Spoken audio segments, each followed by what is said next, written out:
This is Trillium from Trillium Healing Arts. I'm an emotion code, Reiki, and quantum healing hypnosis practitioner. Today I'm going to be sharing my insights, my process, my feelings, kind of a little journal slash diary about my experience dating bisexual men. But first, I invite you to subscribe to my YouTube channel. So this is something I have been grappling with for a while now. I have noticed the pattern that I have in my past dated a string or series or have crushes on bisexual men, and if they identify as men, maybe they identify as they. But I had come with a lot of resistance and judgment towards myself. And I'm like, what is wrong with me? Why do I like men that like men? And so I had to realize that I was the common denominator. Speaking with my sister, she's like, I'm not having this problem. And, I realized like, okay, I must have a type. And rather than, looking at it with judgment, like this was some sort of defect, I tried to investigate deeper and see why. And so in my experience, the men that I have dated have been very sensitive and empathetic, nurturing, caring, and thoughtful. And these are more feminine qualities. And I think in some, not all, but these could be qualities in someone that is, has this type of attraction to other men if they're like very have a lot of feminine energy. And they've done such things such as like cooking for me and making sure I'm comfortable, and acts of service is one of my love languages. It's a way in which I like to be cared for, and affection too, physical touch. And with some of them, they've been very touch oriented and caring in that way, just wanting to make sure that I am, that I feel good. And also, they tend to be fashionable and like to work out.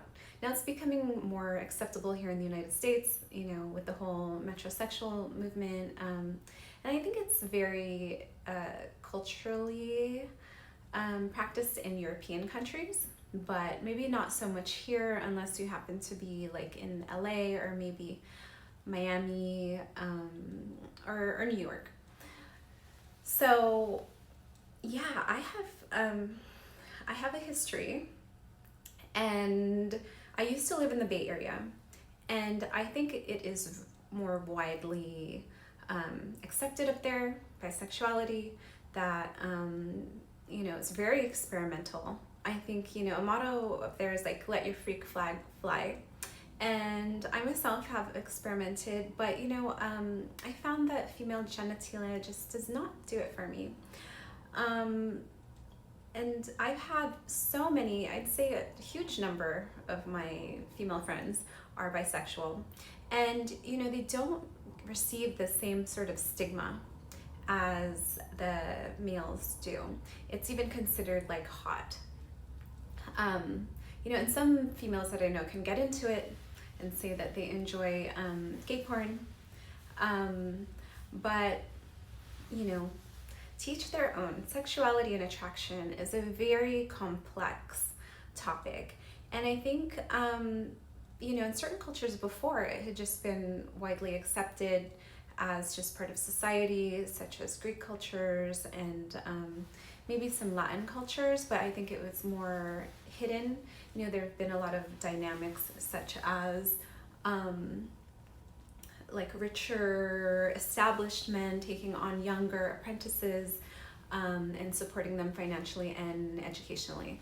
So that's been an interesting dynamic. This happens very commonly with females and older men, but I think it's not as talked about with younger men. And I think just as long as it's not going into an age where someone is not an adult, then it's not problematic. Because young minds can be groomed and manipulated, and that can be very sad. One thing that I noticed, so in not all cases, I'm sure it is very, very complicated, but I think because I had undergone some childhood sexual trauma, that some of the men that I've been attracted to also have this childhood sexual trauma, and so there was a resonance and therefore a magnetism. And I hadn't gone into it with every single person. I don't think that you can make the conscious decision to be attracted to what you're attracted to, but I think that early childhood experiences can definitely sway your sexual orientation. And I think that perhaps led me into more like deviant behavior, but I can't be sure. So yeah, what I had a crush on someone recently that identified as a them, and I'm sure that from what I gathered is likes men, is born as biologically as a male, and I had encountered I had been triggered, and I tried to examine what these triggers were, and some of these triggers I think were fear-based. So as a female, looking, and I've talked to girlfriends about this, talking to a guy that likes other men, I think because men typically tend to be so much more sexual, such as the app Grindr, and why pornography is, billion, trillion, I don't know how much dollar business, that if a man wants to hook up with another man, it can just happen just like that. And because of the ability for certain types of sexual activities to be much more risky in transferring like bloodborne pathogens, that is another factor. But I think it also triggers like feelings of not being enough, being unworthy. And so I had to sit with that, and I cleared a bunch of emotions about not being able to, fulfill someone. Obviously, I'm born with female anatomy, and a silicone toy is never ever going to be adequate. So, at least in my opinion, I don't think that a toy would ever equate to the real thing. So working through that, but I had talked with my landlady who is gay, and she told me like, yeah, bisexual men are great, they're fashionable and friendly and caring. And a girlfriend of mine at work, she also expressed the same thing. She was like, are you going to judge me because I'm bi? Like, of course not.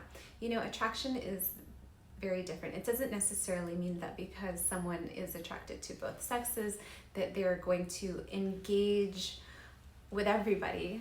If you are eventually in some sort of commitment, then regardless of gender or sex, you're going to be committed to that person, whether it's a monogamous or polyamorous or whatever dynamic that you are engaged in.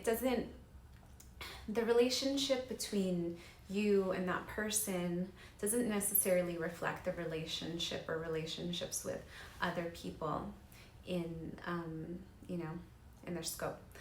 So yeah, I came to the conclusion that love is love, and the less I judge myself and am in resistance myself and judging others, and come to the point of acceptance and love and just appreciating someone for who they are, and trying to get away from fear, the easier it was to just be relaxed in my body and appreciate someone. And so it's a never-ending journey to approach these triggers with love and compassion, with an inquisitive nature and desire for deeper understanding. But yeah, if you stayed this long, thank you so much for tuning in. Please remember once again to subscribe, like, comment. I would love to know what you think your experience is. Sending you love.